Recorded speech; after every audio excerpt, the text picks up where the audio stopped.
Hello friends, welcome to my channel. ಇವತ್ತು ಮನೇಲಿ ಈಸಿಯಾಗಿ ಅಕ್ಕಿಯಿಂದ ಒಂದು ಕಡುಬನ್ನ ಹೇಗೆ ಮಾಡೋದು ಅಂತ ನೋಡೋಣ. ಇದು ಮಲೆನಾಡು ಶೈಲಿಯ ಒಂದು ರೆಸಿಪಿ ಅಂತಲೇ ಹೇಳ್ಬೋದು. ನಾವು ಅಕ್ಕಿ ಹಿಟ್ಟಿಂದ ಕೂಡ ಮಾಡ್ಕೋಬೋದು, ಅಕ್ಕಿನ ಪೌಡರ್ ಕೂಡ ಮಾಡ್ಕೋಬೋದು. ಇದು ಆಯಿಲ್ ಫ್ರೀ ಬ್ರೇಕ್ಫಾಸ್ಟ್ ಅಂತಲೇ ಹೇಳ್ಬೋದು. ನಾವು ಎಲ್ಲೂ ಕೂಡ ಇದಕ್ಕೆ ಆಯಿಲನ್ನು ಯೂಸ್ ಮಾಡೋದಿಲ್ಲ.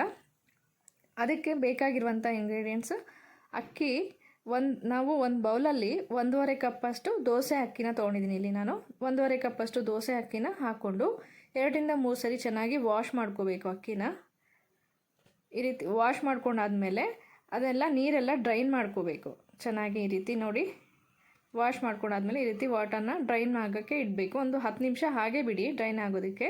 ಆವಾಗ ಅಕ್ಕಿ ಎಲ್ಲ ಸ್ವಲ್ಪ ಡ್ರೈ ಆಗಿರುತ್ತೆ. ಒಂದು ಮಿಕ್ಸಿ ಜಾರ್ ತೊಗೊಂಡು ಅದರಲ್ಲಿ ಅಕ್ಕಿನ ಈ ರೀತಿ ಹಾಕ್ಕೊಂಡು ಪೌಡರ್ ಮಾಡ್ಕೋಬೇಕು. ಆ ಪೌಡರ್ ಅಕ್ಕಿ ಹಿಟ್ಟಿನಷ್ಟು ಸಾಫ್ಟ್ ಇರಬಾರ್ದು, ಸ್ವಲ್ಪ ದಪ್ಪ ಇರಬೇಕು. ಆ ರೀತಿ ಪೌಡರ್ ಮಾಡಿ ಇಟ್ಕೊಳ್ಳಿ. ನೋಡಿ, ಈ ರೀತಿ ಇಷ್ಟಿರಬೇಕು. ಈ ರೀತಿ ಪೌಡರ್ ಮಾಡಿ ಇಟ್ಕೊಂಡಾದ್ಮೇಲೆ ಒಂದು ಪಾತ್ರೆಯಲ್ಲಿ 1 ಕಪ್ ಅನ್ನನ ಹಾಕ್ಕೊಳ್ಳಿ. ಅನ್ನ ಇಲ್ಲದಿದ್ದರೂ ಹಾಗೆ ಕೂಡ ಮಾಡ್ಕೋಬೋದು. ನಾವು ಇಲ್ಲಿ 1.5 ಕಪ್ ಅಕ್ಕಿನ ತೊಗೊಂಡಿದ್ವಿ, ಸೊ 1.5 ಕಪ್ ನೀರನ್ನು ಹಾಕ್ಕೊಳ್ತಾ ಇದ್ದೀನಿ. ರುಚಿಗೆ ತಕ್ಕಷ್ಟು ಉಪ್ಪನ್ನು ಕೂಡ ಆ್ಯಡ್ ಮಾಡಿ. ಆ ನೀರೆಲ್ಲ ಚೆನ್ನಾಗಿ ಕುದಿ ಬರಬೇಕು. ನೀರೆಲ್ಲ ಕುದಿ ಬಂದ ನಂತರ ಪೌಡರ್ ಮಾಡ್ಕೊಂಡಿರುವಂಥ ಅಕ್ಕಿನ ಈ ರೀತಿ ಆ್ಯಡ್ ಮಾಡಾದಮೇಲೆ ಇದನ್ನು ಹಾಗೆ 5 ಮಿನಿಟ್ಸ್ ಸಿಮ್ಮಲ್ಲಿ ಕುಕ್ ಮಾಡಬೇಕು. ಹಿಟ್ಟನ್ನು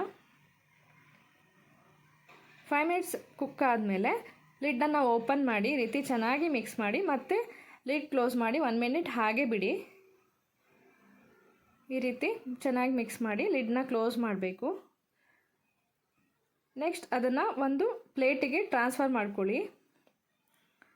ಟ್ರಾನ್ಸ್ಫರ್ ಮಾಡ್ಕೊಂಡಾದ್ಮೇಲೆ ಅದು ಸ್ವಲ್ಪ ತಣ್ಣಗಾಗಬೇಕು. ತಣ್ಣಗಾದ ನಂತರ 1 ಸ್ಪೂನ್ ಜೀರಿಗೆನ ಆ್ಯಡ್ ಮಾಡಿ ಅದನ್ನು ಚೆನ್ನಾಗಿ ನಾದ್ಕೋಬೇಕು. 1 ಗಂಟೆ ಇರಬಾರ್ದು. ಆ ರೀತಿ ನೀಟಾಗಿ ನಾದ್ಕೊಳ್ಳಿ. ಎಷ್ಟು ಚೆನ್ನಾಗಿ ನಾದ್ಕೋತೀರೋ ಅಷ್ಟು ಚೆನ್ನಾಗಿ ಕಡುಬು ಬರುತ್ತೆ.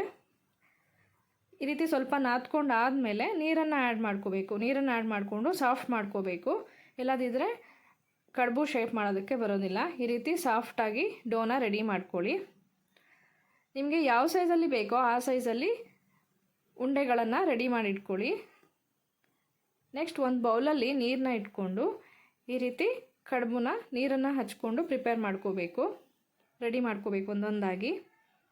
ನೀವು ಎಷ್ಟು ಸಾಧ್ಯ ಆಗುತ್ತೋ ಅಷ್ಟು ತೆಳುವಾಗಿ ಕಡುಬುಗಳನ್ನು ರೆಡಿ ಮಾಡ್ಕೋಬೋದು.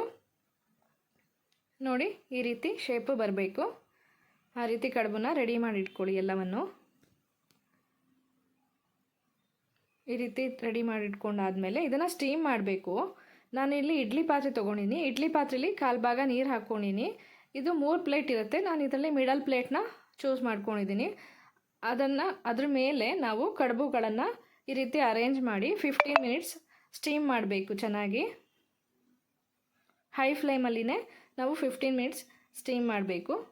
15 ಮಿನಿಟ್ಸ್ ಆದಮೇಲೆ ಈ ರೀತಿ ಚೆನ್ನಾಗಿ ಕುಕ್ ಆಗಿರುತ್ತೆ. ನೋಡಿ, ಈ ರೀತಿ ಚೆನ್ನಾಗಿ ಕುಕ್ ಆಗಿರುತ್ತೆ.